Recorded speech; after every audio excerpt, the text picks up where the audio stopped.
Call the meeting to order, and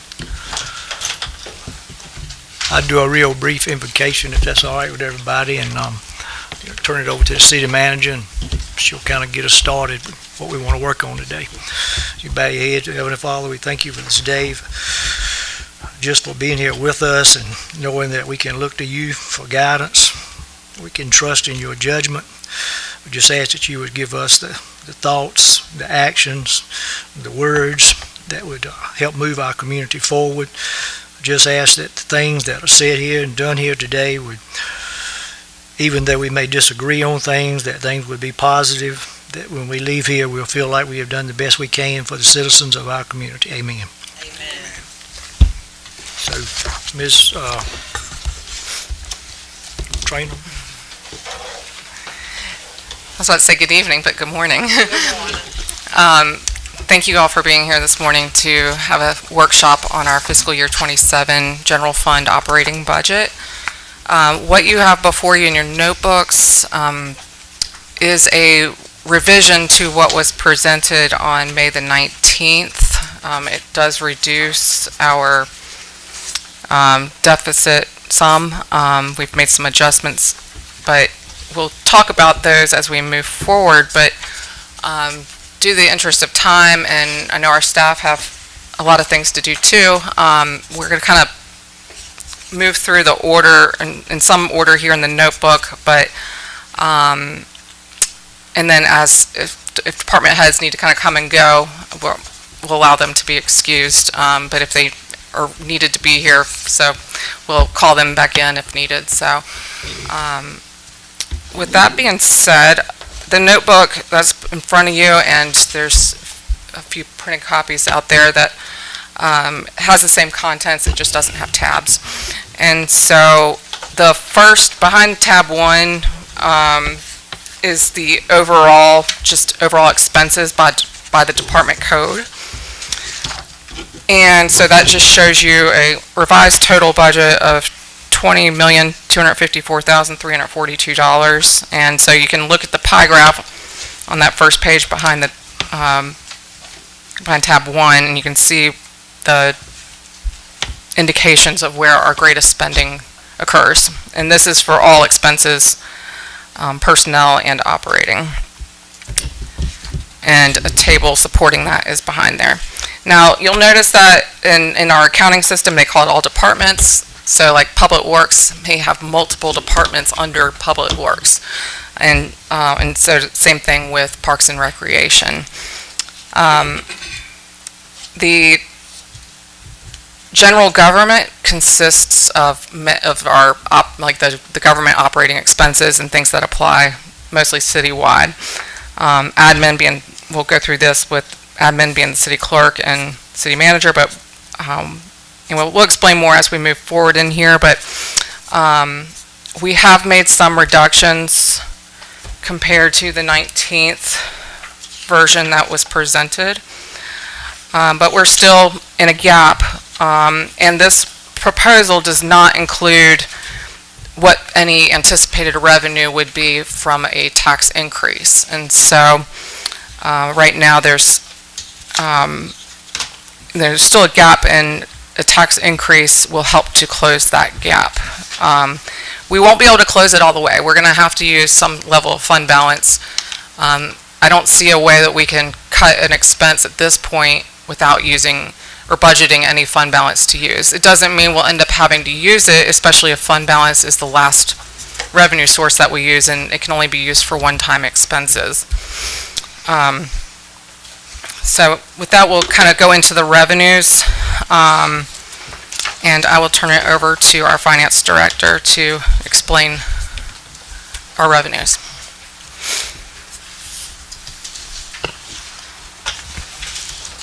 Okay.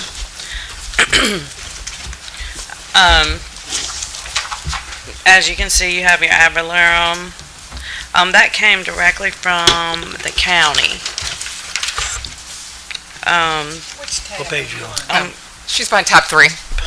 I'm sorry, turn to tab 3, or at the top it says the City of Roanoke Rapids, and then you'll see on the table there's a revenues at the top of it in bold, but all right. Okay, so, ad valorem is 8,882,423. 1 cent of that is, for the rescue squad. Then you have your second, third, fourth, fifth year based on past 3 years of collections.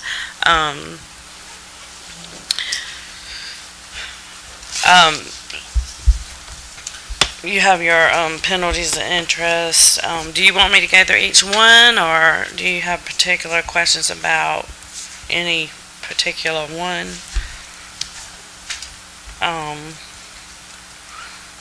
You have your What is that? What is that second year, third year? Is that late taxes that you Yes, collected? mhm. Okay, all right. Then you have your sales tax. Based on the NC League, they projected that Halifax County would decrease by 3%. Also, there's legislation in General Assembly right now for the 2% food tax to be eliminated. So if we I didn't want to be too aggressive on that because I don't really know what's going to happen with that. And then also you have your articles, your different articles of sales tax.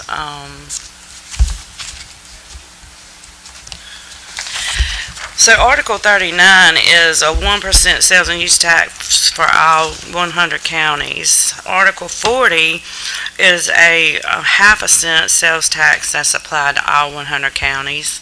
Article 42 is a half a cent of sales tax that's provided to the public schools for all 100 counties. And then you have your Article 44, which is a half a cent, which is your hold harmless, which is based on your administrative costs of Medicaid. And then you have another Article 40, which is a half a cent sales tax for just Halifax County schools. And then you have Article 42, which is an additional sales and use tax for Halifax County. Why some of them up and some down? Some of these numbers. They're based on just on like the past 3 years projections. Well, like this 42, 2025 was 774,000, right? Fiscal year 25 actual. The first 42. The first Yeah, 42. the first, I'm sorry, Mhm. that's true. And then it says this year projected 400. So if you look at fiscal year 26 adopted, it's at 455. Uh-huh, yes. And right now, we have not collected, well, and I took that down based on how the trends are running. So, So it's basically off of people spending right. for the most part. Well, no, but And in 2025, you had a lot of stimulus money, a lot of extra, funds being spent, and that all of that stimulus money is gone now. And I'll add to fiscal year 25, the first column, I didn't explain this yet, but the first column is the actual revenues that were received. The second column, the current year for FY26 adopted, that's what we adopted at the beginning, a year ago, and what we anticipated receiving. So we're still receiving those. We're still receiving those funds, and then the next column that says variance from FY26, this is the difference in the dollar amount from what the proposed FY27 amount is in a dollar figure, and then how that's adjusted, reflected as a percent. And so the far right column is the fiscal year 27 proposed. And again, these are estimates of revenue, and we don't actually receive anything that says, here's exactly what you're going to receive. It's reading the tea leaves of what user behavior and spending habits and all of that might be. Beer and wine came down, but that's based on actually what we received this year. We just received that payment. We received like 55,000, even though the league said that that item was, higher, should be higher. A lot of people are drinking more. but it's based on what we have received, especially based on what we received this year. That projection was lowered. You have your solid waste. We raised that solid waste fee to $305. Interest, I feel like the interest will hold a little while longer, probably to the fourth quarter, so I projected that at $540. If you want to flip to your next page, these are just all our grants broken down.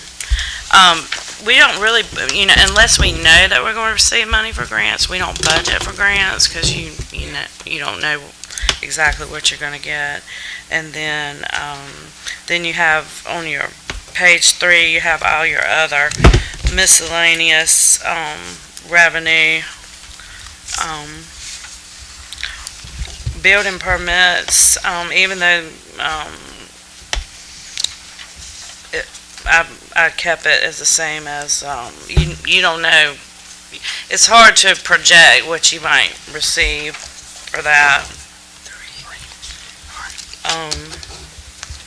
So what you're saying is we could end up being more? Yes. I try to project very conservatively on the revenues so that, I don't want to put us in jeopardy. But like Kelly said, we'll have fund balance, but if we don't have to use it, we won't use it.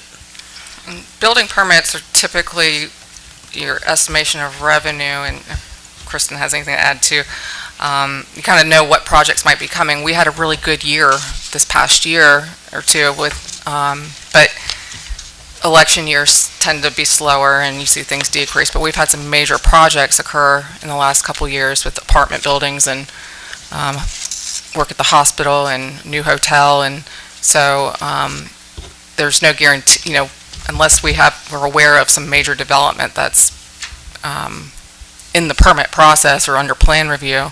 You kind of estimate your building permits and trade permits off of the projected activity. Typically on a monthly basis, which, we try to get the updates of what may be coming so we can have an idea of how to move forward, but it is a little bit difficult, especially if they come in, outside of the budget time frame and everything like that, but like the hotel is coming, we have several houses still being built right now, and we're expected to get revenues out of those. So I don't anticipate it to slow down, but I can't guarantee it. And just remember, anything that's permitted right now, that building permit fee has been paid. It would just apply to new construction or anything new that hasn't been applied for and received a permit yet. And also there is a state legislation that requires all revenues from the planning department, all revenues generated from permit inspection fees to be returned to the planning department. We've never experienced a time where our planning department expenses exceed the revenues. I mean, our expenses have always exceeded our revenues, but if it were to flip-flop in one year, if the revenues come in higher, the state has specific regulations of what you have to do with that revenue. But at this point, we're still in compliance, and I don't foresee that being an issue in the upcoming fiscal year. While we're considering revenues, I guess probably everybody, at least on the council, y'all get that Southern City magazine.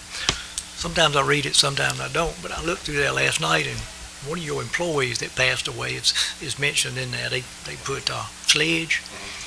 I'll try to get that copy and give it to you. But anyway, from what I read, there's a bill, I think they call it a bill now, in the legislature that said that they're considering putting a cap on what municipalities can charge for ad valorem tax to balance their budget. Yes. So I guess y'all already knew about it, but I thought it was strange that I decided to read all the way through the magazine this time, And you read and that. I stopped on that. Mhm. And it also, I mean, it was just like they were writing about us, about what so many, especially smaller communities, are struggling with, basic things like park, recreation, streets, costs that are mandated to Mhm. us that we don't have anything to do with, but we have to pay them.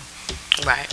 I'm glad you mentioned that because Tracy brought that to my attention yesterday, and it's a really good article in It there was a about, good article, and it and- shows that we're not alone in these expense issues. Everyone is But experiencing. if you're gonna tell me I've got to do something, you ought to give me some kind of idea how I'm gonna pay for it. You know? Right. The unfunded mandates coming from the federal and state government are really, we're having to bear those costs. Right now, there's a federal government requirement that we have an ADA compliant website. That's going to cost a lot of money. And there's no program out there to say, all right, we'll help you do that. Well, my question then would be, how does, I'll pick Halifax, they got like less than 200 people living, how do they comply with those types of requirements? I'm not sure. It depends I mean, on what they can't- have. They can't financially, I would think. And I can't conceive that they're getting a grant for everything they do, basically, because I know the mayor, when we were in a meeting, and, he said probably 2/3 of the buildings in Halifax are government buildings or historical buildings that they don't get any tax money off of. And then this new thing about the 1%, if you're a nonprofit, you don't have to pay tax. Right. That- Which I hope they eliminate that. I mean, it's- But Avalorum is any municipality's largest revenue source, so if they do put a cap on that, then, municipalities are really gonna have to figure out how they're gonna pay for things in the future. 3.5, What? that the max that they're saying that the municipalities can. I didn't read a figure, I just read that they were gonna try to limit that. And also, I was telling Mr. Bale that, the 2% food, which, did I already mention that? They are talking about eliminating that, so that's gonna be a really big. 10 to 15% of Halifax County's sales tax is based on grocery sales. So We were getting that. we're getting that now, but if they eliminate that, I didn't Yeah. hear the first part of y'all's conversation. Was that the 2% that's Mhm, charged? I'm yes. thinking about eliminating that. Ooh, that would be a lot of money. it's a lot of money. That's a So we lot. do need to consider if the county would agree to let us have a city sales tax that was mentioned at the last council meeting. Yeah. Mhm. And I just We want to need go ahead and to- say, sales tax is not going to replace ad valorem to the same degree at all. Right. That's a question, you talked about the ADA site, and I know the technology and things that sort. Have we considered, or is it possible to take Halifax County and get with them that, maybe like instead of us maintaining on our website, you could have a link and they maintain it from their website, so when you go, it would take care of that? I don't think that's really it. I mean, we can look into those options, but that's going to be a fiscal year 28 probably project. But there are some things with websites, but as far as maintenance, but we do have some programs that we operate out of now that are internet-based that we can link our information to and not have to duplicate it on a city webpage. So we're going to be looking into those things, but we'll probably, the website issue, I mentioned it as an example of what is something that is a mandate, unfunded mandate, but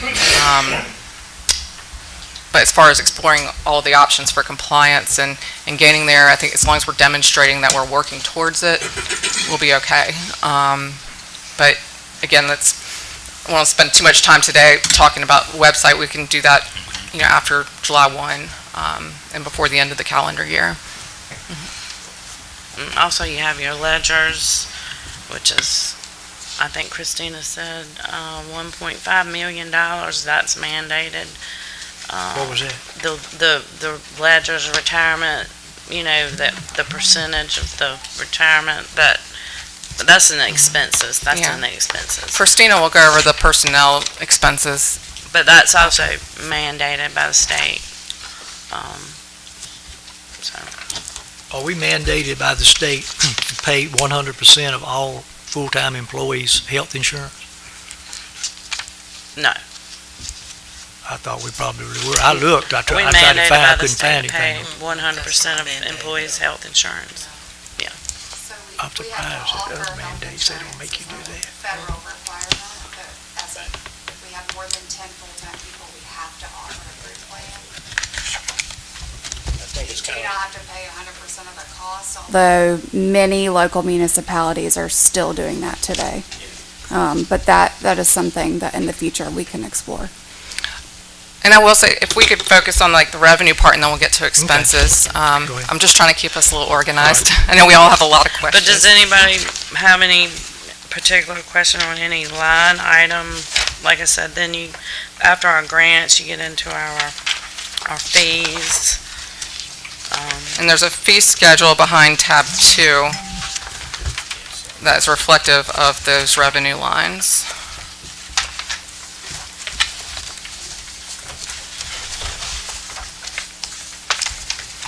everything in red was the old.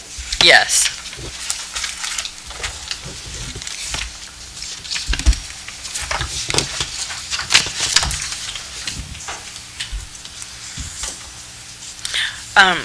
I did some research, and on the business registration fee, we could actually charge up to $50.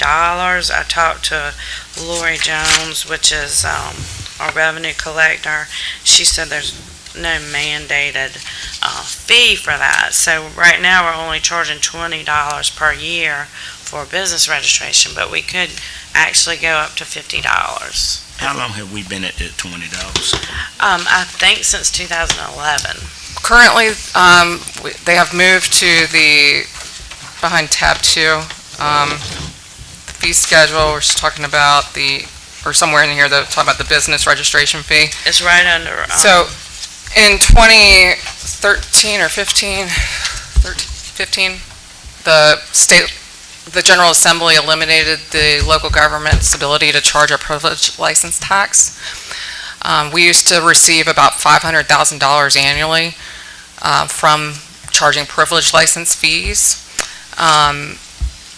Those were eliminated, and so in turn, communities, there was legislation that said you could have a business registration fee, not a tax, but it had to be reasonable and directly related to the effort it takes for the staff to complete the transaction. And they gave recommended ranges of $10 to $20. And that was in 2015. And at the time, that was the most that anyone was charging. So if the laws have changed on that, then, we could probably increase that a little bit more. But again, it depends on user behavior. And currently, our revenue for business registration fees, it's less than $5,000 annually. So what did you say the max is now? $50. 50? So we're charging 20, so we could look at some type of increase there. Right.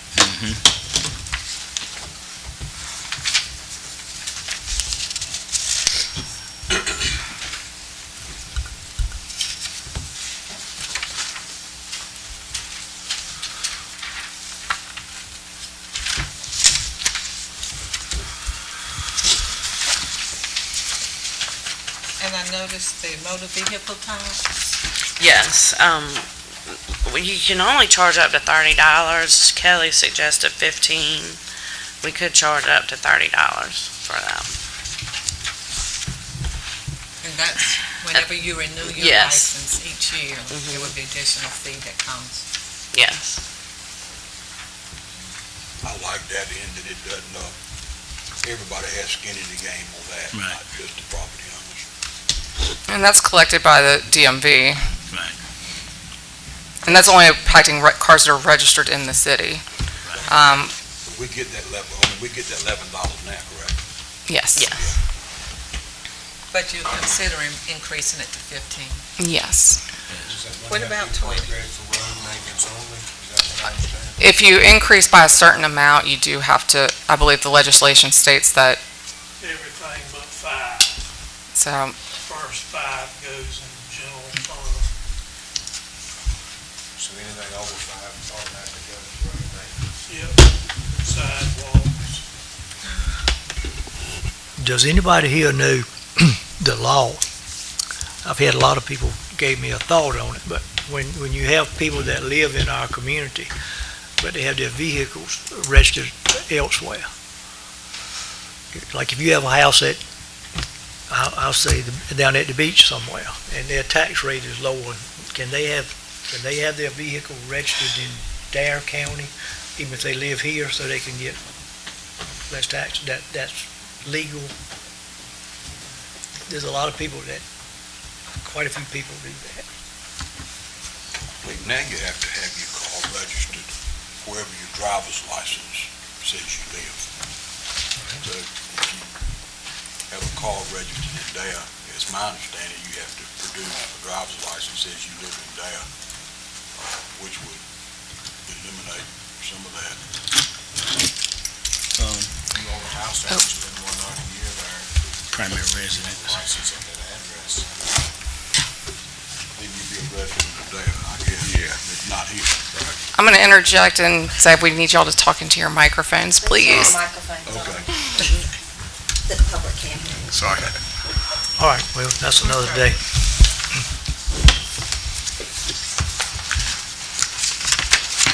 Typically with our fee schedule, we try to just do incremental increases as not to overburden services.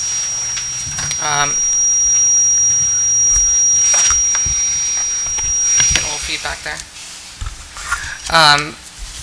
So, we have made some changes. We usually make some changes every year in various areas, depending on the department head's recommendation and finance recommendation.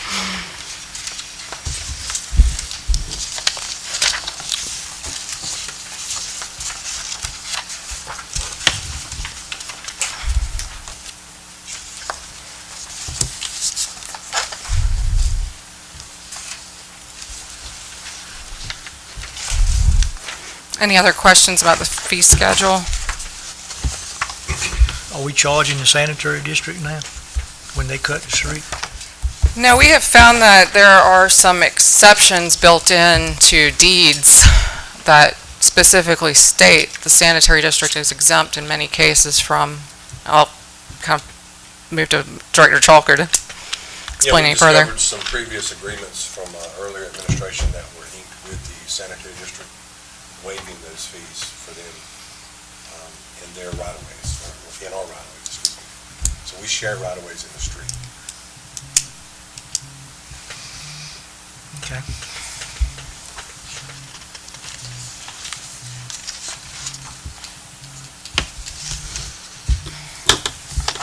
It doesn't mean we can't negotiate something different with the sanitary district, but the current things in place,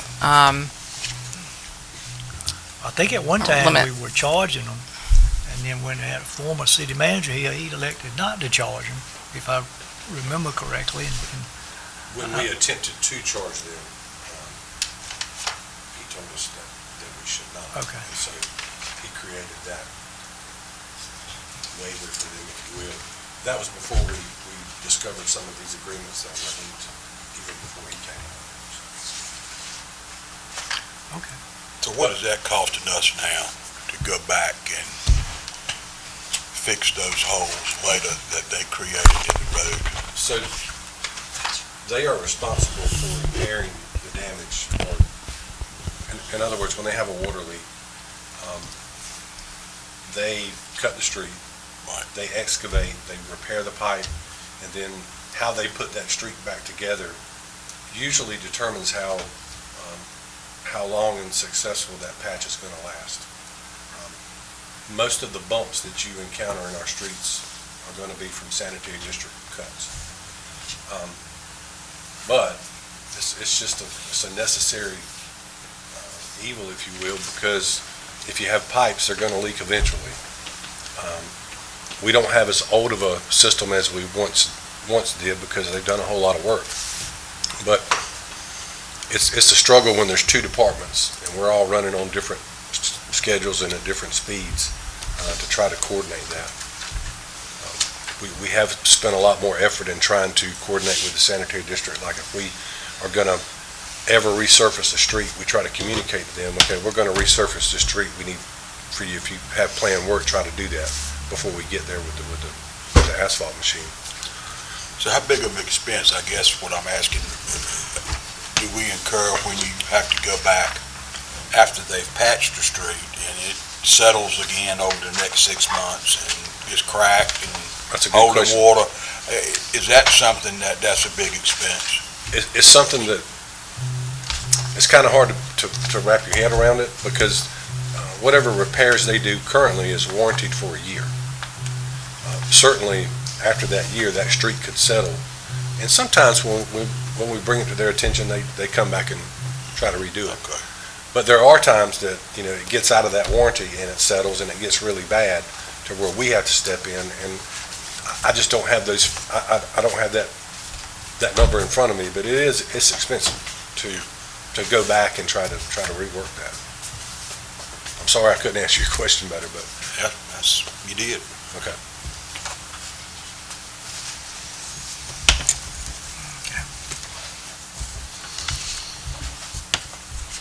Any additional questions about revenues? How the money we take in? Because our revenues are a key indicator of what restricts us from what we're doing.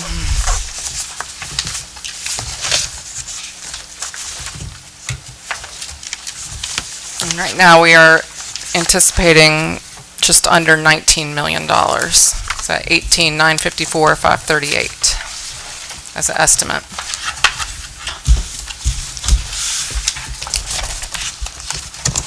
Run that by me again, please, would you say? At the bottom, behind tab 3 at the very end, Okay.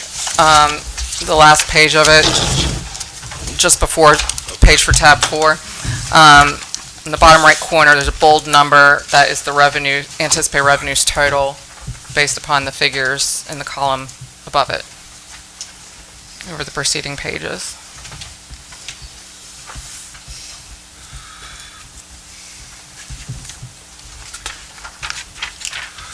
Which is 4% less, or $881,500 less than the current year that we're in.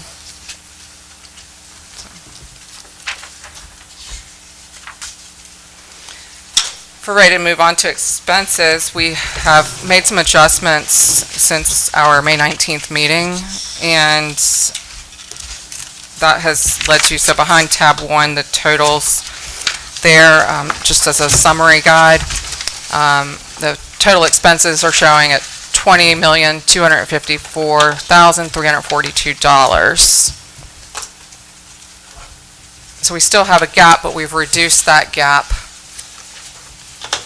significantly from the last meeting, and we can offer some information on how we got there. Still, a lot of the main expenses are in our personnel costs and our operating budgets. As far as the budget is still mostly consistent of our personnel operating costs and then paying our bills, getting the bills paid. I mean, I don't know how else to say that. There's not really any preventative maintenance. There's no significant project. There's no optional. There's nothing really optional in here as far as any costs that are non-personnel related. We do have, the theater debt until 2032, or if we are able to pay it off sooner with that revenue.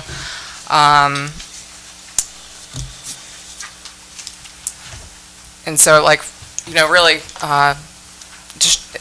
there's a lot of costs that are outside of our control, but, we just kind of keep moving along with that. So we'll go into the expenses, the general government expenses, and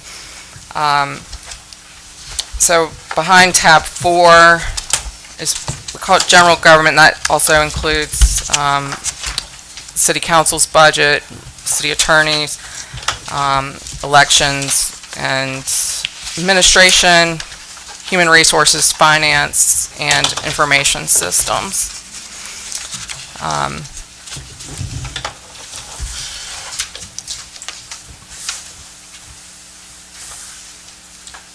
So under general government, this is where you'll find where we have some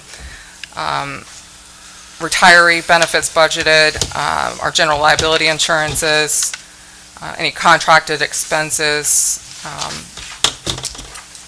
let's see, citywide, not specific to certain departments, but dues and subscriptions, contribution to the airport that's required annually, and so forth.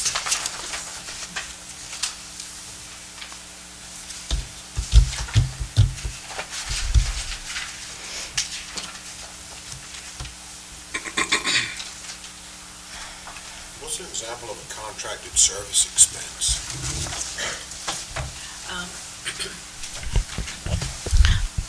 Our two software programs, OpenGov, NeoGov, any, not the leases.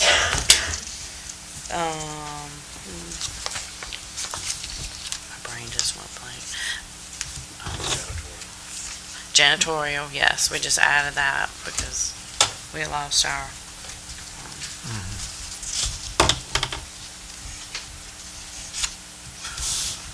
What about that lease expense down there close to the bottom? yeah, that's all our vehicles, all our copiers,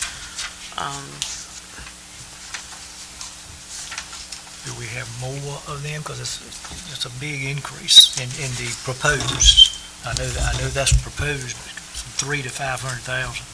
yes, well, we've added some vehicles over the course of the year, as far as that goes. We anticipate that going down in the future.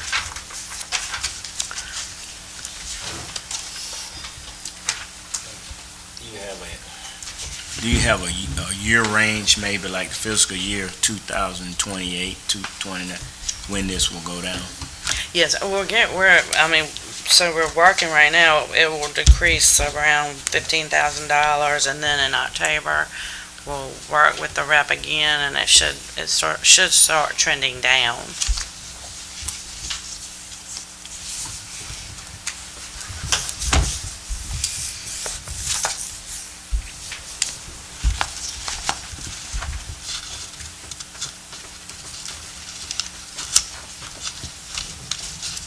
So we're talking about the lease, the Gatsby 87? Yes, ma'am.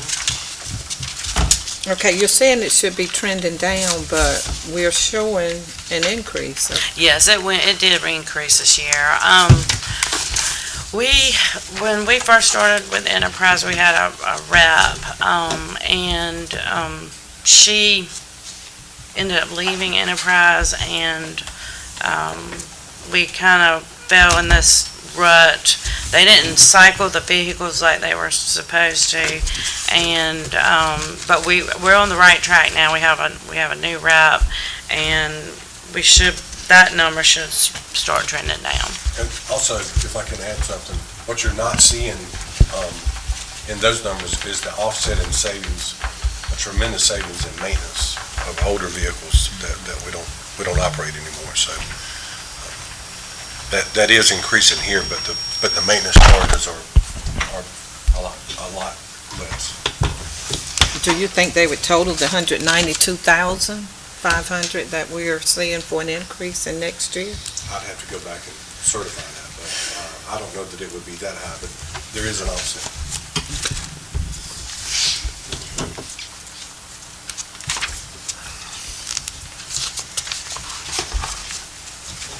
And I do want to point out that the city had a lot of vehicles that were extremely old, and we did have a lot of maintenance costs, and we have, refreshed our fleet, and I feel like that was to the betterment of the city, really, and this was the most economical way to do it, is through the lease program. And we've worked with the rep, and we have options. When it's time to renew the lease, we could just finance the existing amount of that vehicle and then own the vehicle. So there's a lot of different options that we can do. So, yes, it did increase, but like I said, it should be trending down, and then we'll have some decisions that we need to make in the future as far as if we want to continue to lease or finance the remaining amount of those vehicles and buy those outright. My question is, so this $192,500 increase, so are we anticipating getting new vehicles this year? Is that why? So the way the program works is the rep, when the market value reaches a certain level for a particular vehicle, and we have a lot of equity built up in that vehicle, he'll say, look, you could get X amount of money for this vehicle, and we could use that profit, use that margin to apply it against the next lease payment, which would reduce that lease payment. So yes, you would replace that vehicle with a newer vehicle, but you would use that equity that you built up and you would reduce the lease payment. I have a question.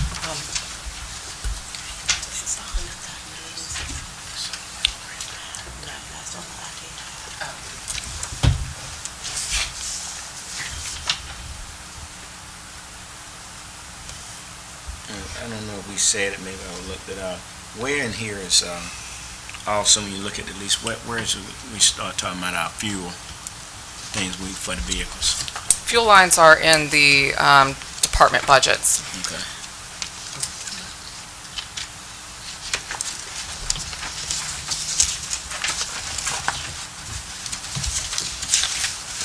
The second page in here, you'll see at the top, like where it has like department, the fine, I probably should have printed out this a little better, but there's, I guess after tab 4 on the next page, it says legislative.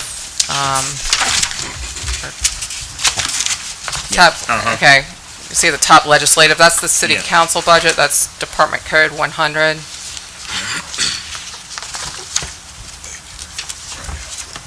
On the back side of that page is legal, which is our estimated contract cost with our city attorney.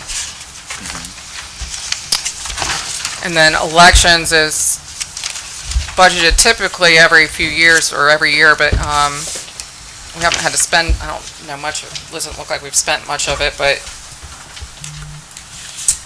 Well, this year the election expenses were around $4,500. We normally just budget $3,000 annually in case anything may come up.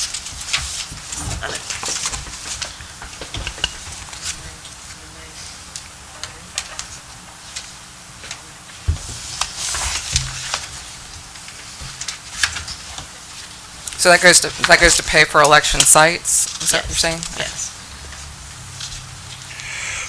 That are not owned by the city? Right. Okay.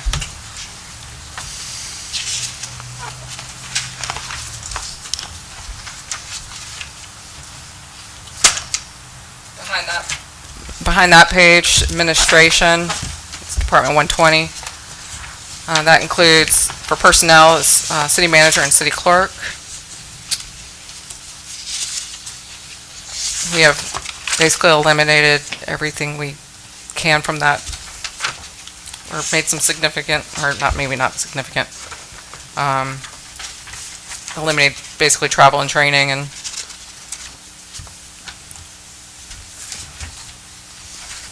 not much there other than salaries.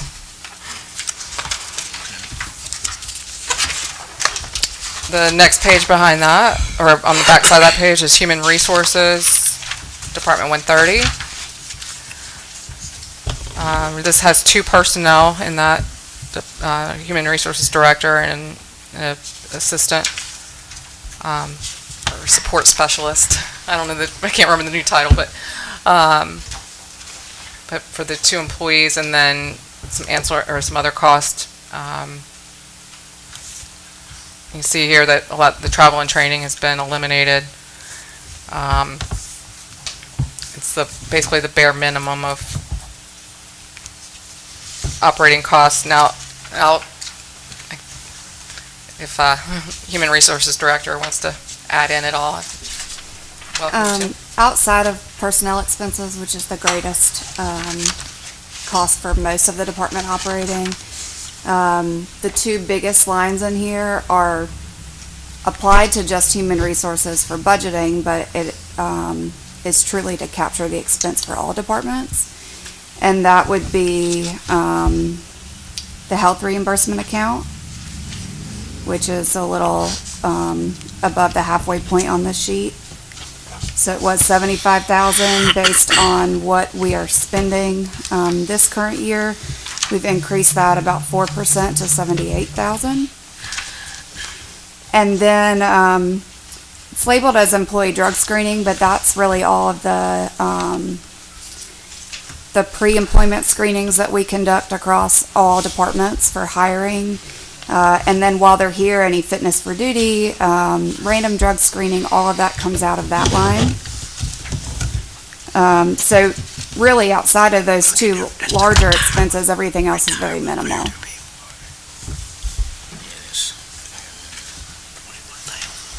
Okay, well, law enforcement typically has higher expenses per personnel for their pre-employment screenings.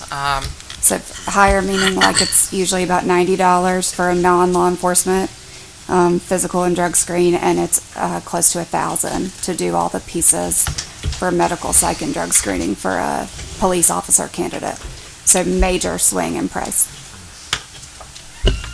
What is the deductible before an employee? I've seen the 78,000 for the health reimbursement. It's up to Kelly how we want to do this. I did break down all personnel and benefits by account instead of by department. We can talk about that now. The health reimbursement is part of that. Are you okay with that? Do you want to do that? Yeah, I mean, we'll touch on that, and I know Carmen's on a time schedule, so I'm trying to get her parts finished first. Councilwoman Bryant, if it's okay, I'll answer that in a little bit. Okay, And that's then we fine. can get more in-depth talking about the different benefits we offer, which the health reimbursement account is one of those. We'll get to that in just a few minutes. Okay. All right, the next finance department. Basically, it's just salaries. The professional services, that includes our audit services, any GASB services that might be required. I know the next GASB topic is the financial statements, but that's also mandated by the state that we. What page are you on? Oh, I'm on finance, on the finance tab, Okay, thank you. 140, yeah. I'm sorry, Carmen, what did you say, GASB, Okay. the general, the governmental, standards board, they come out with, different regulation, different, statements, they call them statements, that we have to comply with. Just like, we had one, it was GASB 102, and that was compensated absences. We had to account for those differently in our financial statements, the way that was calculated. And we also, in finance, we have the Halifax County collection cost. That's 2% that we pay the county to collect our taxes ad valorem. And that's 2% off anything they collect. Right? Correct? Yes. I have a question. Out of that 2%, do they send the check to us for the school system? No. They don't. No. It goes directly to them. No, we have to calculate that. They send us those spreadsheets, and we actually cut the check and send that to the school. Sorry, they send us, yes. When they send it to us, it's broken down by different codes, and the amount that they break down for the school is what we have to process a We're paying check. 2% on that though. Yeah, we pay 2% on Everything. on everything, We get it, yes. so with whatever the school's ad valorem money is for this year, The we'll county have to takes pay 2% 2% of off that. the top, then they send us the remaining. Shouldn't we Okay, so- take 2% before we send it to them? Right, I would think we should. but we haven't been doing No, that. ma'am. And basically, it's still that the number of students who live within the city limits, but are not, don't live within the city school district, they take that total number, and then that's what is verified on, correct? Yes, I mean, Yeah. the county dictates what, Yeah. Well, yeah. The school district has a property tax, and this is Mhm. dealing with, is this inclusive of sales tax too? Because So- the school district does get 2%, or is it 2% of the sales tax? It's 19, it's 80/20. So, and that's set by state statute. Okay. As far as the allocations of sales tax to school districts, the finance department handles the distributions of those amounts Right. when they come in from the But county. we don't charge the school any type of admin or collection. But we're being charged by the county for Yes. the money that's just, And I we just think passing when I through checked- us. The other day, I think, I was told it was right around 2.3 million. Is that right? With the school? For Roanoke Rapids schools. I would have to go look that up. Well, that's what I was told Okay. for this Well, I year. hope we're not Okay. paying that 2%. That would be about I don't think we're paying 2% on their 46,000. collection, are we? Or- I think we possibly are. If we're not deducting it. I was told that they are supposed to pay it, but unless we've got an agreement, and if we're the one cutting the check, I think. You were told that the school was to pay us? That, not, I was asked were they supposed to pay the 2%, and I was told that they were. Well, so the county collects all the We- taxes. Mhm. They take We've been 2%. paying Then they send us our distribution, and they tell us how much we need to give the school, okay? But we don't charge the school anything for dispersing those funds. Like, we don't charge a collection cost to the school. And there are some agreements with the school system that probably need to be looked at in the next 6 months or sooner, but I don't know that it's something that we can get done between now and July 1st. Oh, I'm sure. Right. Definitely something we need to look at.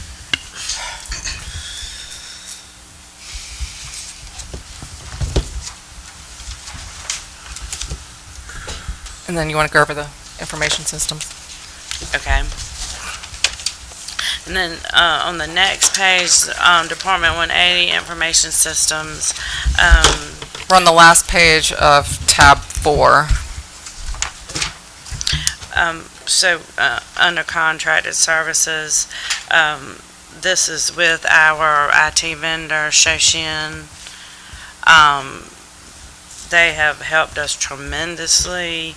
They have gotten us an IT grant that's going to cover a substantial amount of expenses that we would have to incur. I see that it has gone up, but they did go up on their contract price. But like I said, they have helped us tremendously. They have gotten the NC League to provide items that we're going to need for free. They are well worth the money. And that also includes like fees for our, I believe, like, for our Microsoft products Right. as well. Yeah. Those subscription costs for, And also, we did migrate a server from our basement to a virtual cloud position, and they took care of all that, and it's a lot safer and a lot more reliable. everything that's been happening in the IT area has been purely for compliance and safety and protecting data. And we found some vulnerabilities, and so really it's been a critical function of, and it's really, it's probably more public safety function as well, if you think about it that way. They got all the employees, retirees, your family members, all the data that we have that, we have to protect so that we don't experience a leak that could impact people individually in their futures. Right, a cyber security attack where they would demolish our information. And then also, the capital equipment is our computers that have to be replaced. These are computers that will no longer run. Everything's going to Windows 11, so all those computers, is that right? Yes, would need to be replaced. And that includes, no, these are actual computer stations, so like the library.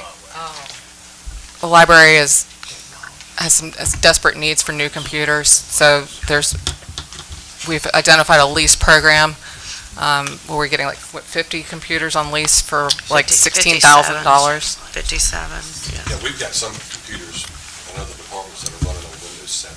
Right. So basically, the computers are too old to be upgraded to be able to handle the new ones, so you have another choice but to get the hardware. Right, yeah. Yeah, They'll no longer run. So what are y'all gonna do with the old computers?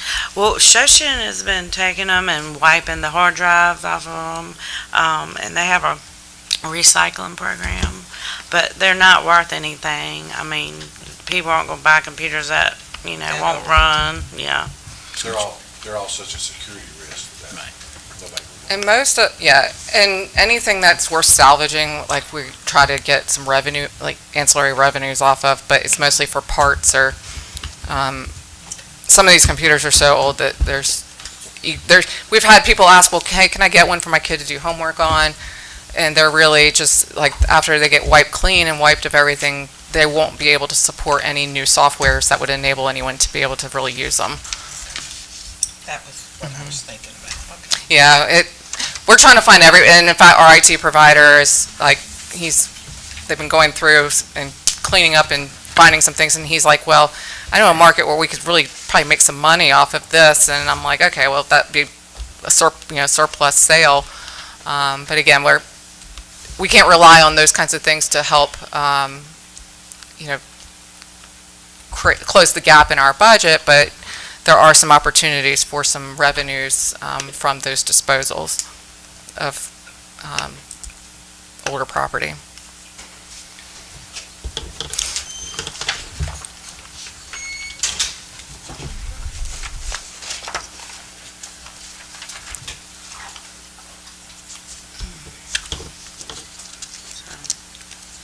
The next department is, Well, we're going to go into okay.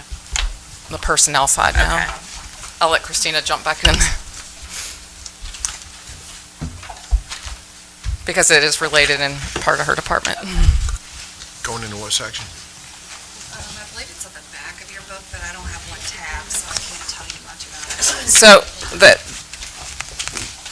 at the very back, like our personnel budget or the personnel expenses aren't as detailed in here, but behind tab 10, the very end of the packet, there's a pie chart that was generated from a report in our OpenGov system.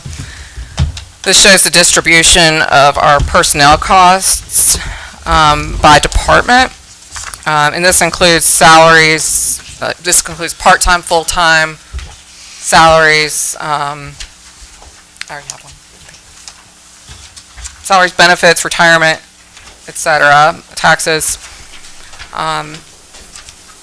You can clearly look at it and see which departments have the bigger spending. Police, of course, typically has much higher because they have a mandated 5% 401k contribution. The state requires the city to do that.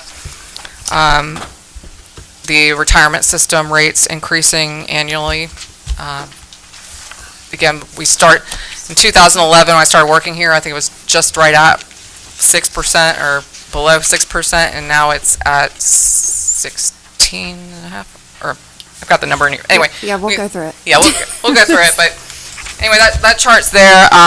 Then behind that is the salary schedule.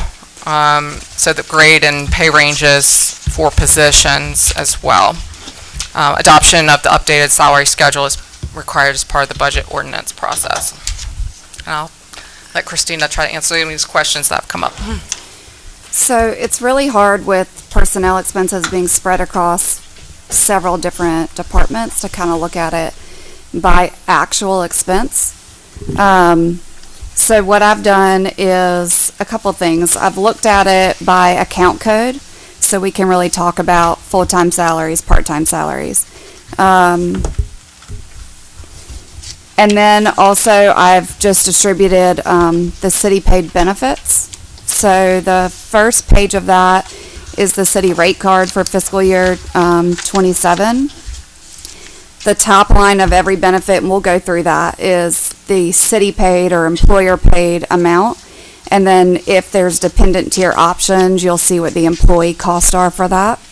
And then the far right-hand column is indicating what the fiscal year over year percentage change has been. So we'll talk about that more in depth. As Kelly already touched on, the personnel expenses as a whole is a large chunk of the city's total budget.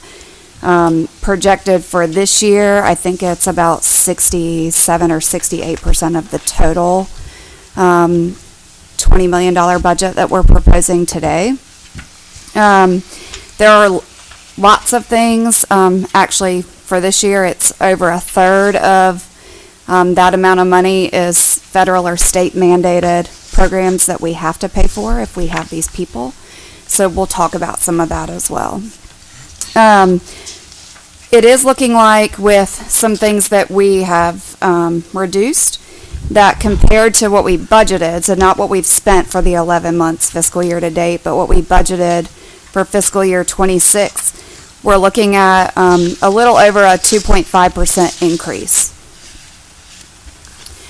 So full-time salaries, we did propose in this revised budget a 3% cost of living adjustment.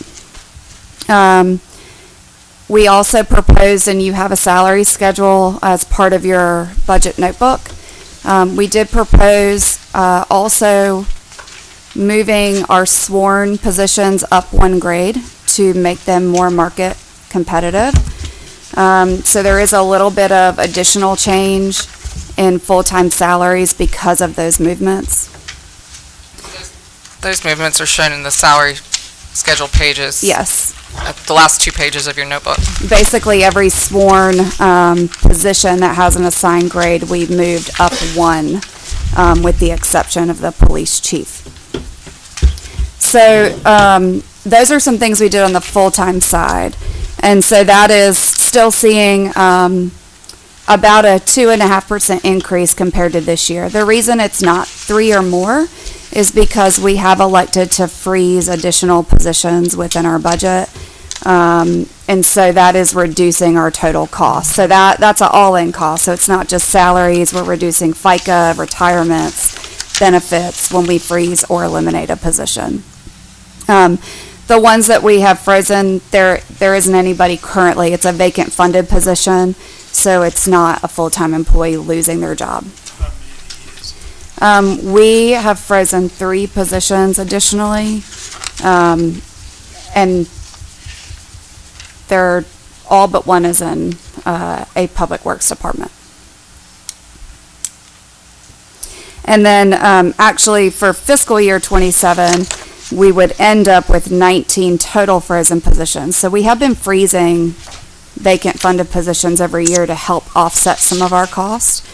And so for this upcoming year, our projection is that's going to save about $1.47 million by freezing those roles. Just to be perfectly blunt with you, we have nothing left to freeze after this year. There's nothing else that we can do without eliminating a service or a level of a service. We just are at bare bones across all departments based on what we're seeing and what the workloads are. So the frozen positions, are they including the police department positions that we've No. been trying to fill? We did not freeze anything for public safety. Okay. part-time salaries we did reduce. We worked with our department heads to determine where we could have a reduction in the number of hours. So we're not reducing their pay, we're reducing the number of hours budgeted, sort Okay. of. I didn't hand that out because it doesn't. Oh, I'm sorry.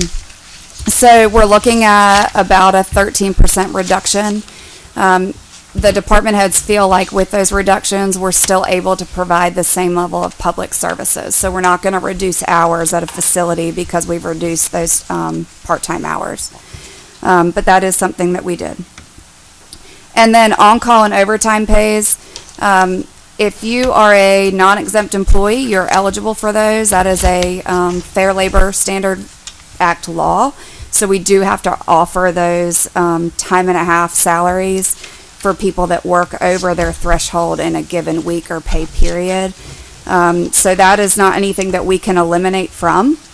But based on what we have done this 11 months to date, in this current fiscal year, we were able to realize a little bit of a reduction on those budget lines across departments. Longevity pay. Longevity pay costs the city what we're projecting about $52,000 every year.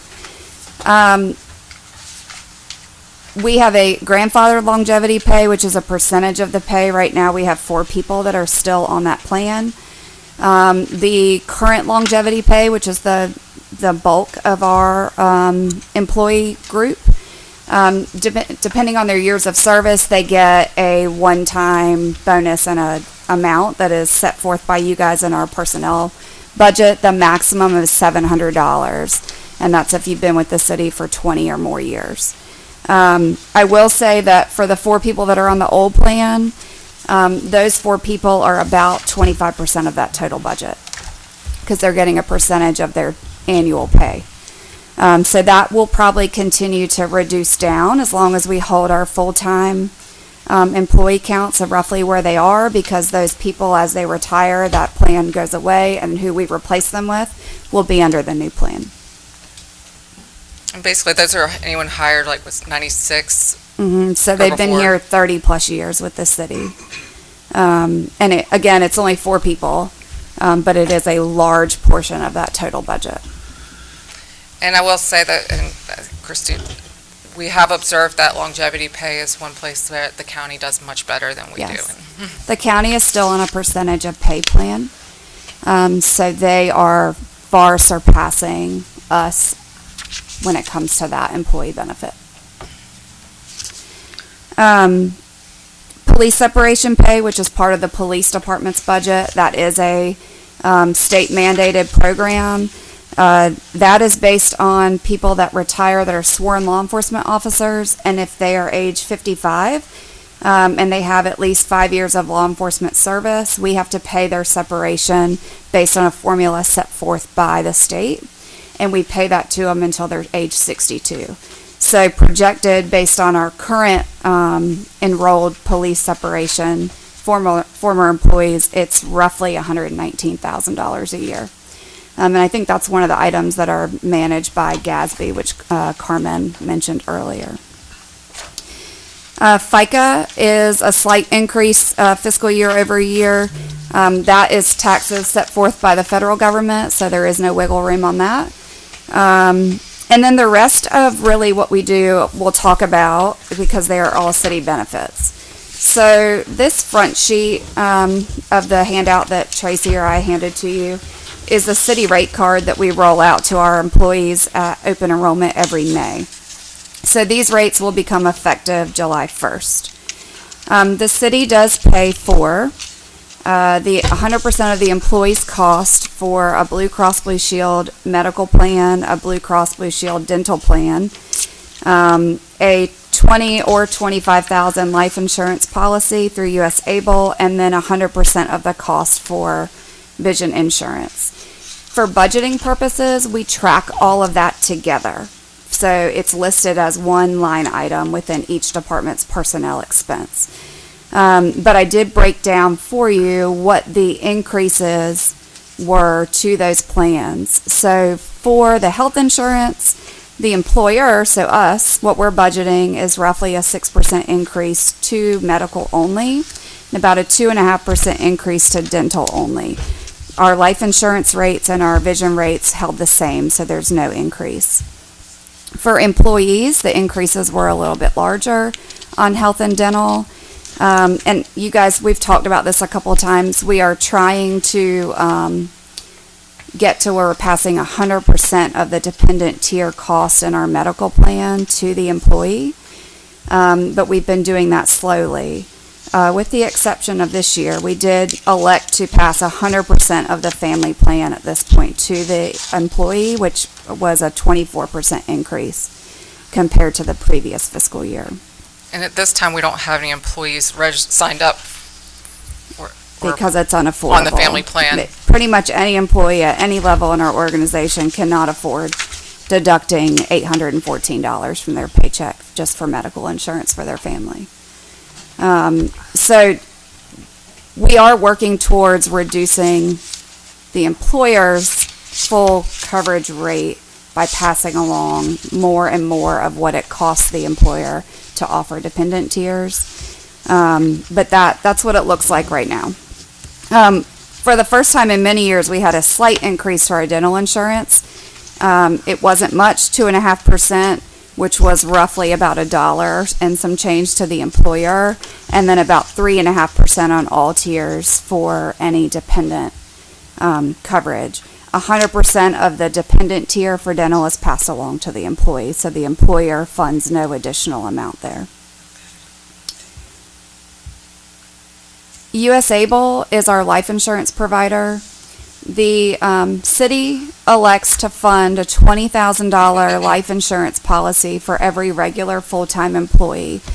Department heads get a $25,000 policy, and then for our city manager and elected officials, we do a $50,000 life insurance policy. Those rates have stayed the same. And then for vision, we again did not have any change in rate. So if you look at what we budgeted for all of these items for fiscal year 26 compared to what we are budgeting for this year, it ends up being, let's see, about a 2.5% increase in total for the employer cost. And then to touch on what the mayor mentioned earlier, we are mandated to offer health insurance. We have to have a group plan. There isn't anything that says we have to pay the employee's cost to be on the plan, but it is what the majority of local municipalities do within the state of North Carolina still to this day. One way that we could potentially reduce some of our cost is to have tiered approach to plans. This is what the county does currently. So you can have like a bronze, silver, gold plan, and we could maybe fund the bronze plan, and then the silver or gold or pay into plans for the employee. So they would have a base amount the employer covers, but then if they want to have better coverage, they'd have to pay into it. We've explored that in past years, and the cost savings were not significant enough, and then the administrative piece of that would be significantly higher than how we administer our plans currently. So it's not something we've elected to do yet, but we do look at that every year. The other thing is, we are fortunate in a way that we were not part of the league's health insurance pool because they have eliminated that. So starting this fiscal year, hundreds of municipalities that were part of that group insurance buy are having to buy their own group plans. So we saw roughly like a 5% increase in our insurances, or I'm sorry, 2.5% in total. For health insurance only, these places that are now having to go out and do their own group buys are experiencing like 22 to 24% increases. The reason that is because they're buying for a much smaller group of people, where they were part of a pool through the league, they were buying, for several thousands of people, so their rates were much lower. It's also why we can't compare our group plan to like a large private employer, or even a really large county. You know, Halifax County has way more employees than we do, so their group buy is going to be probably significantly less. So we've explored a lot of options. We will continue to do that every year, and then based on conversations, I'm hoping that we'll have earlier budget discussions, because we're setting these rates typically through the month of March to prepare for a May open enrollment. So if we want to, with council direction, do something different, we need to really have consensus in that going into negotiating those rates at the turn of the calendar year for fiscal year 28. Yeah, everything for fiscal year 27 is set and. Yes, we're enrolled. Actually, the paychecks that go Friday will have new rate collections for anything that an employee is elected for these particular items. So we're willing to keep having those conversations. It won't fix it for budget year, fiscal year 27, but if we can get consensus early on, we could make some changes if we needed to fiscal year 28. If I could mention, from a recruiting standpoint, being able to have that room for recruitment is a really, really big tool in our toolbox, especially if we're going after somebody in the private sector. They're interested in coming to work for us, and they hear that we offer their health insurance. That's a good thing. And it's still a pretty good plan. We're not a high deductible plan, although it feels like that sometimes when you look at the out-of-pockets. But we're still copay driven. We do have a telehealth option that we rolled out last year that is 100% covered, so you're not incurring a copay. So we are offering a very competitive plan to our employees as well. So that is group insurances. So now I think we've covered that we're mandated to at least offer a health plan, but we're not mandated to pay 100% of the employee cost.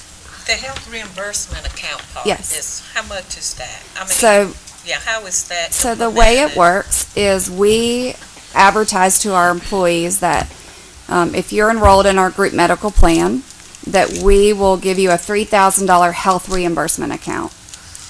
That can be used two different ways. We have a $3,500 individual deductible through our medical plan. So we say the first $500 belongs to you. Anything that you incur an expense for over that first $500 up to $3,000, we will reimburse you. So if you have a surgery and you get an explanation of benefits and it applies all $3,500 to your deductible, they would bring that information to us and we would reimburse $3,000 of that $3,500. It's a max thing per year, so once they hit that $3,000 amount, there's no more money in their health reimbursement until the next fiscal year. The other way that it can be used is to offset the cost of prescriptions. So our prescriptions for our medical plan are based on tiers. Tier 1 is $10 per 30-day supply, but then it goes up as your tiers go up. We want our employees to stay healthy, so if they bring us either a drug card or something from the prescription that shows that it's more than $10 per 30-day supply, we'll reimburse the rest out of that HRA. So for budgeting purposes, we do not budget 3,000 times 149 full-time employees, which is what we have for the upcoming year projected. We budget based on what we've seen actually spent the prior year. So I think in fiscal year 25, because we moved it from $2,000 to $3,000, because our health insurance plan went from a $2,500 deductible to $3,500.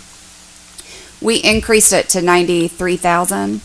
We reduced that for fiscal year 26 by $18,000 to $75,000.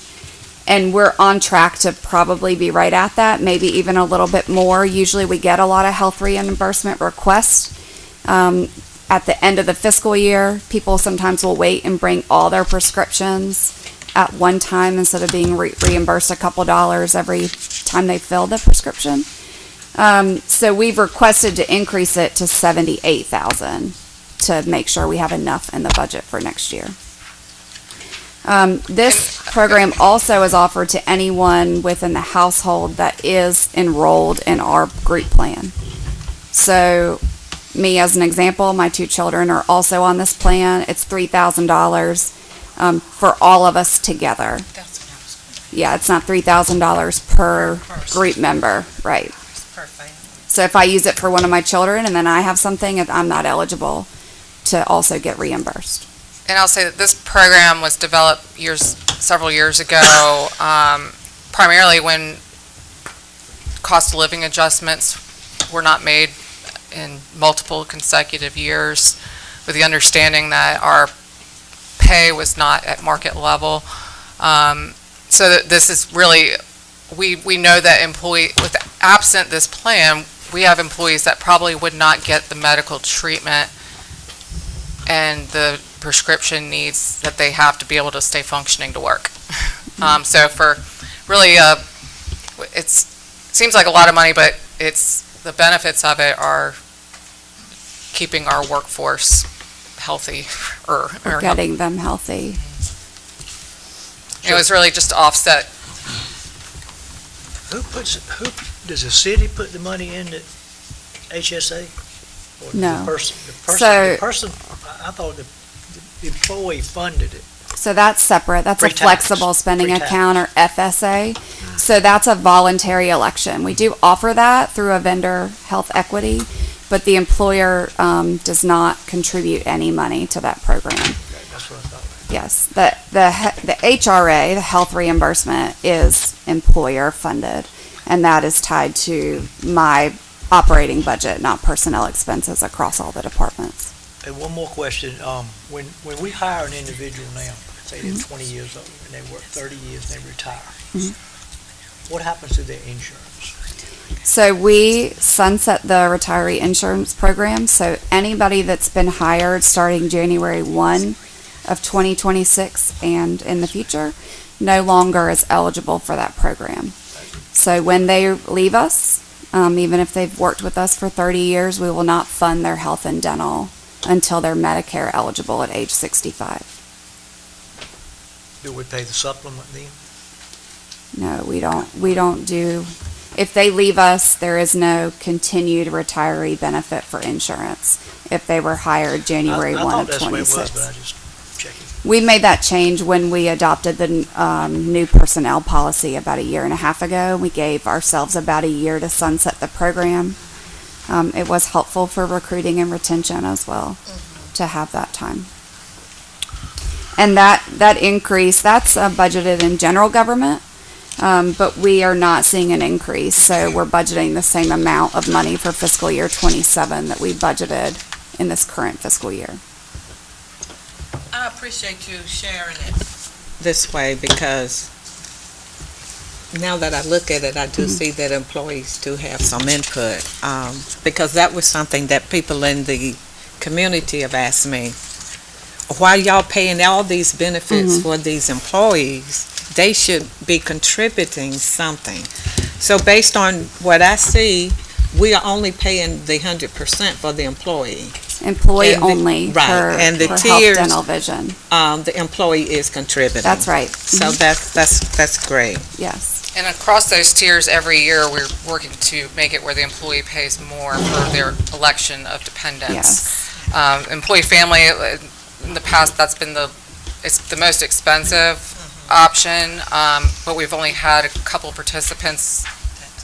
And this year, we're projected to not have any, so we said this is a good time with no anticipated family member plans to go ahead and say, all right, we'll pay the employee portion, you gotta pay the rest of it, and you can see that monthly premium is, A lot. $1,400 or more, Right. or $1,600, $1,600, sorry, looking at the wrong line. But our greatest participation is in the employee children plan.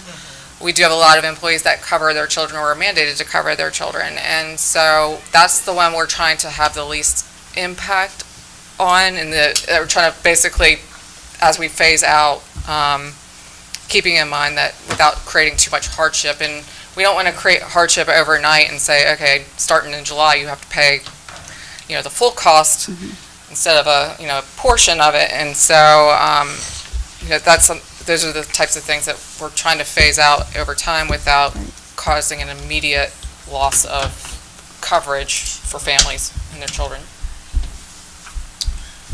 I want to ask a question away from this, going back to the retirement.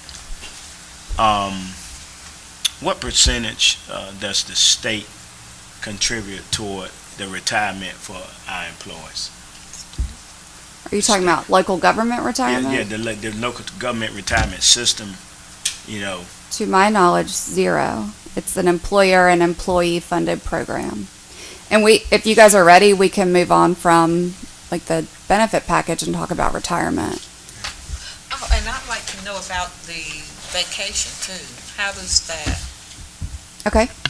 Well, if I can say something, I mean, all this is real interesting, but unless you all tell me differently, I don't feel like we're talking a whole lot about adjusting the budget. Y'all have adjusted it quite a bit. Is this what we need to be discussing today? I mean, if it's relevant, that's fine, but it looks like it's more educational to me than trying to come up with where we can get the budget where it works. That's up to you all. I think the questions are on task and relevant, and I mean, if we we don't want to spend too much time. If we'll try to say, all right, I think we've covered this, and we'll move on to the next. But all of these things go into why we are where we are with our expenses, and why everything has increased, and why. But we won't. We'll try to keep moving along here. Whatever. But Why don't let's go into retirement, because there's two different types of retirement plans. I call it the involuntary and the voluntary. Involuntary retirement plan is the local government employees retirement system, also known as LIGERS. Sometimes employees also call it Orbit, because that's the portal that you use when you do retire. For the upcoming fiscal she's not talking from a handout on this particular topic, other than the LIGERS, the retirement rates are in the personnel budgets. It's also the very I'm last sorry. page in I'm that sorry. packet. I'm sorry. I sincerely apologize. I did not notice. So the retirement benefits with local government, every spring, the local government employees retirement system board of directors sets the employer rates. So Kelly mentioned earlier that probably 10 to 15 years ago, it was roughly the same as the employee rate of around 6%. It has steadily increased by 1 to 2 percentage points for most employers year over year. So for our upcoming year, a law enforcement employer contribution rate is 17.1% of the employee's salary, and non-law enforcement, so all other full-time employees, is set at 15.15%.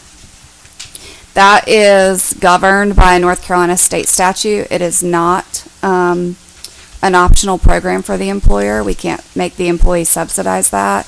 What they tell us the rate is what we have to pay each year. And that's what I was talking about. Yes. Yes. So we're funding that piece, and then the employees do not get a choice. They also are required to participate as a member of that program, and the employee rate is 6% of their pay. And that starts the day that they are hired. And that 6% is the same no matter what local municipality or any of the 100 counties in the state of North Carolina that are in this retirement system. So our rate isn't better than Halifax County's, or, it's the same 6% for an employee no matter where they are. So that is the involuntary retirement program. There is one other involuntary retirement program that the city must participate in, and that is the Empower 401k plan for sworn law enforcement officers. So there is another state general statute that states that the city must provide a pre-tax 401k at a contribution rate of 5% for any sworn law enforcement officer you employ.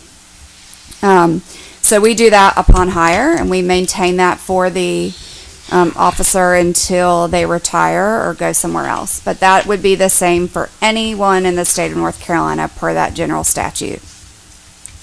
The employee is vested at 5 years. So what that means is that anything that we contribute between year 0 to 4.99 still belongs to the state system. At year 5, then all of our contributions also belong to the employee. So if they go somewhere else after that, they take our contributions with them. We don't get our contributions back, whether they're vested or not, from what I understand, though. And then the other supplemental retirement plans for all other full-time employees, and police also have the option to contribute to another plan if they choose to. They can participate in a 401k pre-tax, a 401k Roth, which is post or after tax, and then there's also a North Carolina 457B, which is a deferred compensation plan, which is also pre-taxed. So sworn law enforcement could elect to contribute additional. The city will not match any additional funds, though, so the 5% is what they're going to get no matter what the employee elects to do. All other full-time employees, the city elects currently to match up to 3%. So if an employee chooses to do a pre-tax 401k plan at 3%, we're going to match that contribution 3%. It's the same 5-year vested plan structure. If they have a pre-tax and a post-tax 401k, we'll split it, but we never exceed the 3% match. So that is the retirement piece, and that's pretty much a full recap of all the personnel items by account that touches all the different departments in a given year. So in total, the budget right now is projected to increase fiscal year over year by about 2.58%, based on all these pieces we've talked through.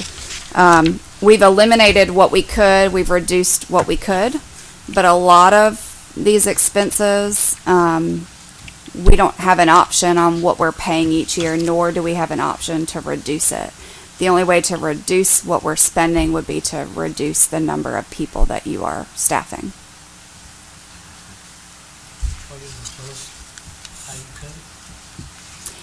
We did review that earlier, basically within the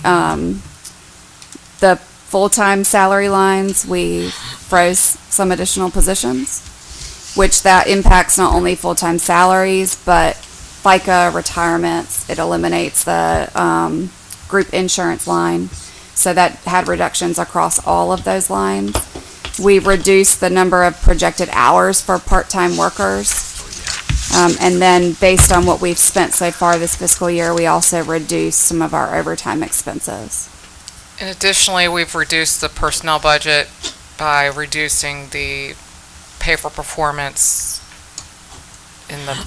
We did, so that And brings up a compared good to point. the budget we presented Yes. in May. So the budget that we presented originally did continue what the MAPS group recommended that we do as part of our salary study last year. So last year we adjusted employees' pays based on that MAPS group study by a market rate adjustment. So we didn't include any performance metrics in that. The recommendation going forward would be to then reinstall merit pay so we can start pay for performance metrics as well for our employees. So what we did as part of the budget, the first round of budgeting, was to include a cost of living adjustment, but then also a merit increase that could be used for pay for performance. We're preparing to launch the Perform module through NeoGov, which would standardize and help with transparency with performance evaluations. And so the idea with that would be that merit pay would not be able to be used until starting January of 2027. So we can have time to conduct performance reviews and use that through that module. So we did elect to remove that merit pay to help reduce all of these lines. But after some discussion with city administration, based on current inflation rates, we still felt like to keep ourselves market competitive, we still needed to do some type of cost of living adjustment. The cost of living adjustment, per the MAPS group study and best practice, does apply to the salary schedule as well. So those cost of livings are applied to the minimum or starting salaries within each position grade.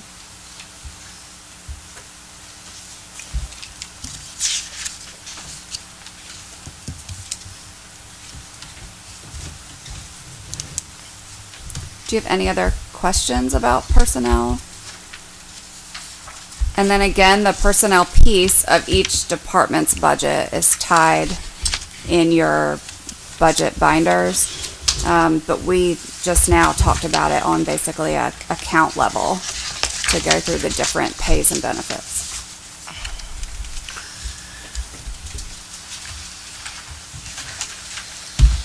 So tell us, Finance Director, tell us how much the budget is after the cuts and everything again, and how much the revenues are.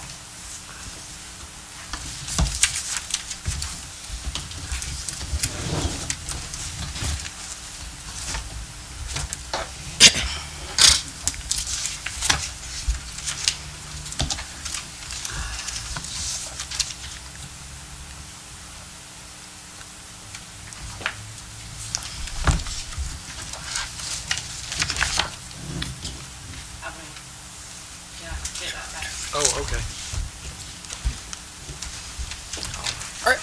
Mr. Mayor, are you asking for what we have in front of you, the total proposed expenses and the total proposed revenues?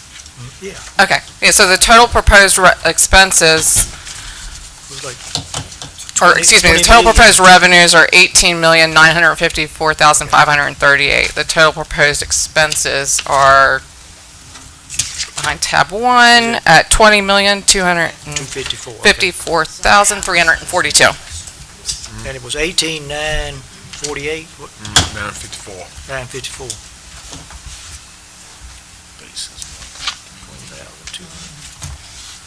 So we're off by 1.299804. 1.3. Yes. And that does not include any additional revenues from a tax increase.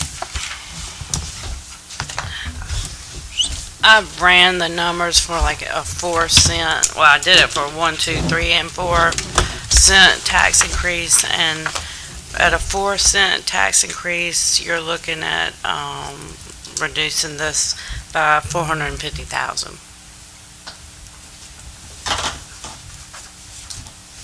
I thought we got something the other day, it said 560. Is that- Well, you've got to take your collection cost okay. out and, Yeah.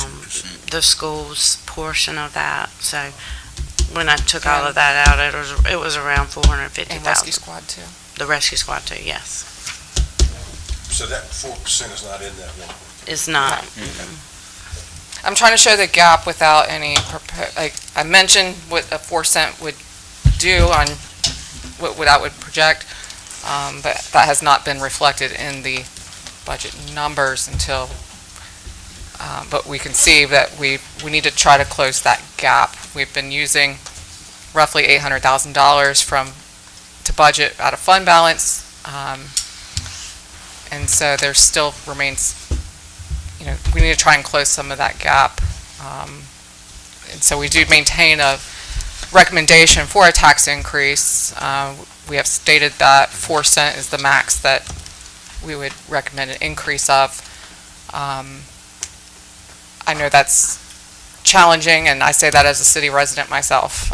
There's a reason why the city charter requires the city manager to live in city limits, so that anything that we recommend to impose is imposed upon the people who are making the same recommendation. But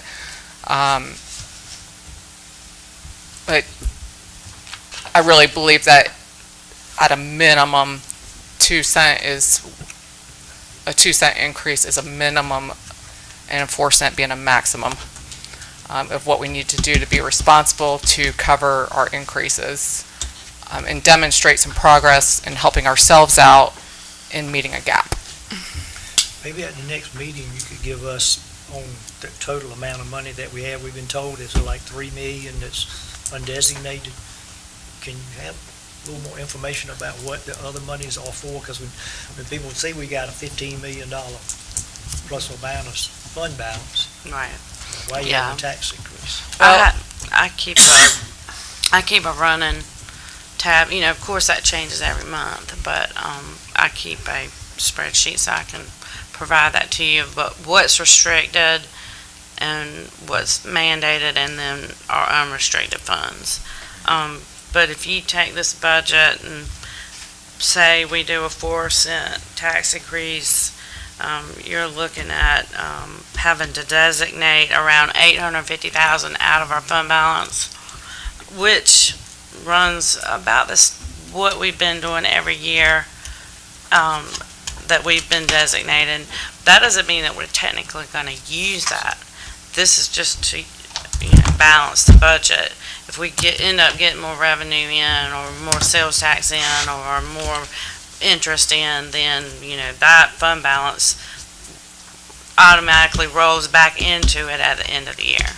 Or possibly when you look at some of the things we were talking about, contracts or leases, things, something better comes up, we could tweak it during the year. Yeah. Okay, you only got about 3 more weeks. What do you think this year's going to look like? As of right now, I haven't finished the May, but as of April, we had not used any of the fund balance that we had designated. And that was how much? It was, Budgeted $748,783. So that's just about what you say we might have to take right. next year. And we've been Well, we budgeting, might have to budget, like I said, doesn't mean we're gonna use it. just like this current year, we're budgeting fund balance to use, but we haven't actually had to tap into that because we have had either cost savings in other areas or increases in But other if it- areas. If it ended up with the 700,000 surplus and we took out 80, it would be kind of a wash on the fund balance. Right. And if you look at that number, that's roughly it's that 800 and some is less than our theater payment annually. So you can see where that impact of making a $952,000 payment annually is absent. That we wouldn't have to talk about fund balance right now. But it is something we can't ignore. And as we go through the year at the department level, if we feel that the budget is still tight, we adjust our spending habits. We try to find other things to do besides just spend money. But still, this proposed budget in front of you, and I will recommend that maybe we take a brief recess in a minute, but, or just a break, but, this budget is still very heavy in personnel costs and very light in actual department operating expenses and costs. And so, we are really relying on a lot of skills and abilities and continued fundraising and asking and seeking other alternatives. And so quite frankly, it doesn't solve a lot of the issues that persist in the community. This is like a bare bones operating that can't get any lower on without making a major change in our service level operations. So that's why I was trying to say is I'm comfortable moving forward with what's been proposed using fund balance and a combination of a tax increase, but to get 27 passed by July 1. But I think immediately we're going to have to start going into some decisions and talk about with like a budget committee and have a working group to try to reduce our operating budgets going, because it's not, what we have right now is not sustainable with absent additional growth in our ad valorem tax base. That does limit us, areas that continue, we have had some increase over the last year or two, more than we had the preceding 4 years. But again, like with tax tables and different types of exceptions and deductions that are qualified under state programs that can impact our collections. But ad valorem remains and will be our largest and most dependable source of revenue. for the foreseeable future. I would like to see us revisit the idea of some of the property that we own that's vacant, trying to get it in private ownership, because you ride around town, you see a number of houses now that look almost like, they need to be torn down, for lack of a better word, and people are going in spending a lot of money on them and building them back up. So, the reason they're vacant, they're not the best pieces of land into town. They got ditches running through them, that type thing, but with some ingenuity and some thought, they might could get a house or a duplex or some apartments or something like that on it. That we just don't want it to be nonprofit. Right. We want to be paying taxes, And that's less land we have to keep up. and we don't have to cut the grass and that kind of thing. We really need to find another revenue source, because like Kelly was talking about previously, the privilege license, that was, the state took that away. Also, like I told you before, the 2-cent food tax. We really need to explore the city sales tax. We need to explore that. And I don't know, Ashley's not here right now, but she came up with some good ideas. Wastewater fees, stormwater fees. We don't currently charge that, and we've had sinkholes in the roads, and that's due to the pipes and where all the wastewater flows through. So we may want to explore, charging wastewater fees to stormwater, and also that was one more thing. And What about the entertainment district? You go travel and you go places, a lot of times on your meal or whatever you buy, you'll see an additional tax above and beyond your sales tax. It's like a food and beverage tax. like a prepared food tax. Well, that's what they called it Yeah. before, when we tried to get it through. Wasn't gonna be on gas or prescription medication or groceries. It's gonna When be that on- type of thing has to still go through the county Yeah, commission of state. anything we tax has got to have Halifax County Board of Commissioners approval. Well, I talked to Vernon already about the conversation we had And we need them to vote to approve it. to see what his, group would look, how they would look on it. Got some new commissioners now. Yeah. I think it's worth pursuing the conversation, and having those conversations among elected officials. But again, that's something that could be realized potentially in a year or two. It likely will require a voter referendum. We may have to pay for a special election to have that on the ballot. And then it's, subject to your voters saying, and you have to have a certain percentage of your voters agreeing to it. What about the idea of the cell tower up at TJ Davis? That's still on the table. We hadn't, moved too far forward with it, but again, there could be some hurdles that we need to talk about for permitting, but we had a preliminary, I want to call it an informal offer to install a cell tower behind TJ Davis, and the offer was $130,000 for the easement to be able to do that. That would be a one-time Yeah. $130,000 for a cell tower that would be there for We wouldn't get a residual 30,000 years. money rent or lease on that.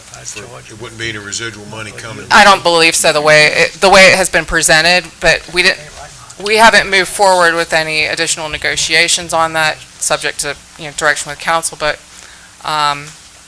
we can continue to explore that, but the consultant working had the authority to say, this is what I can offer right now. And if the council wanted to move forward with that, we could outline a way for approval that would still be consistent with zoning and permanent approval laws. But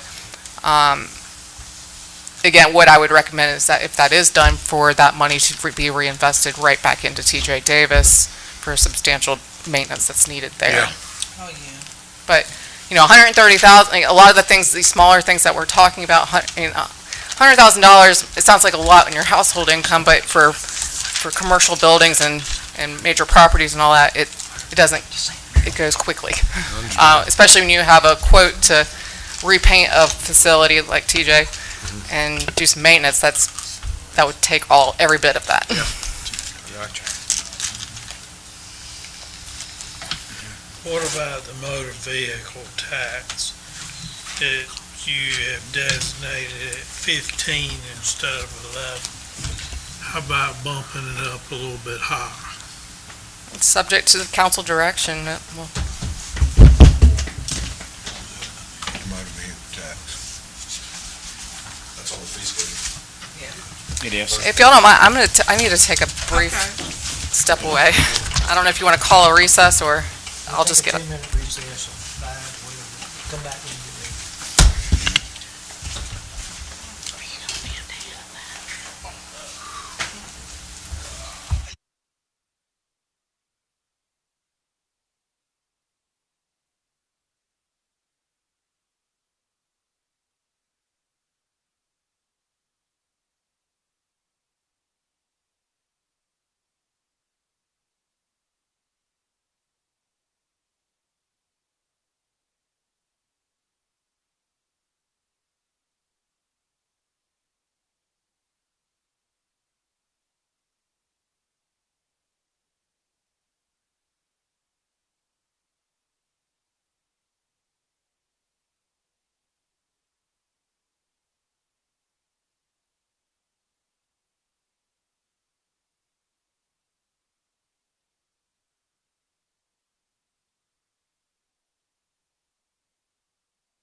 pipe in. It don't sound very good on this plastic table. Sure don't. So what? I said, it don't sound very good on this plastic So table. you were banging in the middle. You bang on that joint over there. Banging on your head. That gavel crack in half, you bang the head. That thing will bust all the pictures. All right.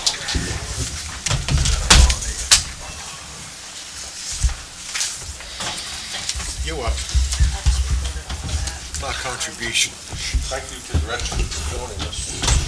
Yes, sir. Yeah. It's the simple things. Yeah.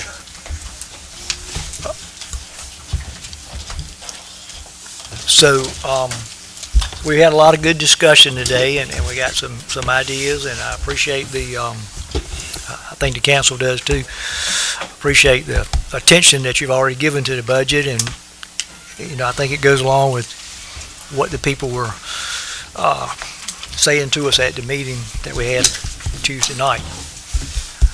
So, I had a couple of comments from, council members about, we have, kind of been drinking from the fire hose this morning, so to speak. And we think maybe it might be a good idea to schedule a meeting in about another week or so to try to finalize this thing. City manager said we do need to try to come up with a tax rate to give her some guidance as to how much funding,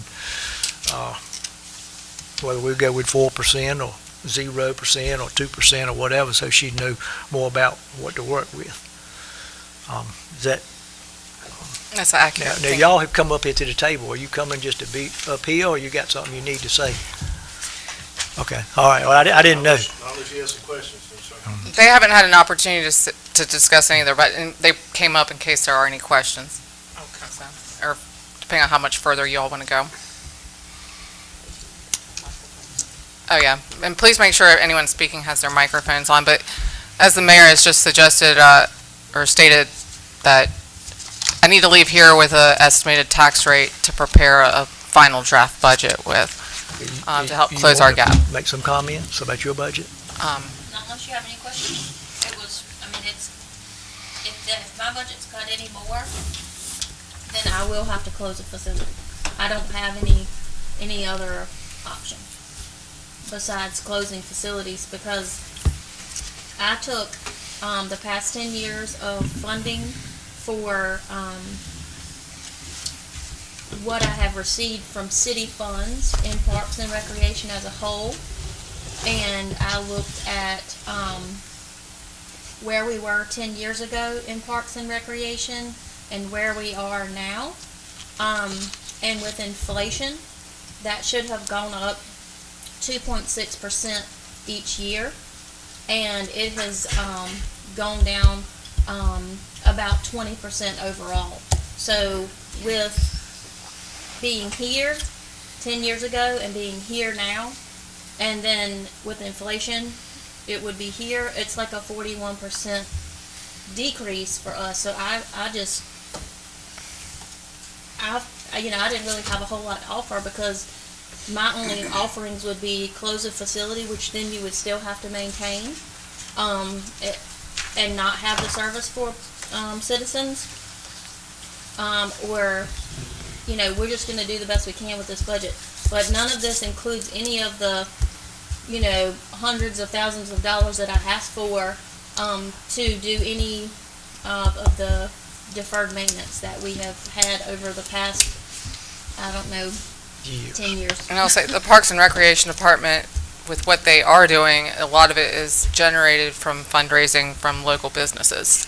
And our local businesses have been very generous. Yes. And we are most grateful. And so when you see their signs on our facilities, please recognize them for that. And we have just as an example, right now, I know you see these random two pieces. That is because we were going to work on a deck at the concession stand at Dole Field, and that was spearheaded by different organizations that use Dole Field. And the city's contribution is going to total about $500, and we're going to get a brand new deck that's 8 by like 31 with, an additional, in phase 2, we will have in the next month or so. Also, it will be ADA compliant with a wheelchair ramp, which is not there now. But, and the city's contribution through my budget was $500. So, there's no way we could do nearly the things that we do without our community. Chief, you got anything there? Police? No, sir. I was kind of shocked at the meeting the other night when the Hedgepeth man said his house on Franklin Street was in a crime zone. I guess is he close to some streets that are, but I never could remember that part of town being designated as a crime zone. It's designated by Domino's Pizza as a crime Oh, zone. okay, all right, well, that is what he said, yeah. I don't know where they got their information from. Okay, well, if nobody has anything else, we'll have a motion to adjourn and city manager. Wait, I need a tax rate to move Oh, forward, please. we have a consensus, because we're in a meeting, we can vote, can't we? Yes, sir. Okay. All right, somebody like to put a motion on the floor for a tax rate for the 27 budget for the city manager to work with? I'd like to make a motion that we propose to have 4% as our tax increase for the upcoming fiscal 27 year. Okay, you have a motion on the floor. Do you have a second to the motion?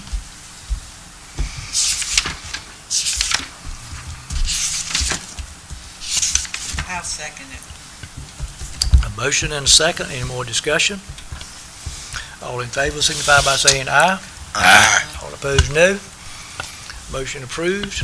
Anything else that needs to come before us today? No, no, go ahead. Motion to adjourn. Motion adjourned. All in favor? Second. Second. Second by Mr. Strickland. Now, all in favor? Aye. Motion approved and adjourned.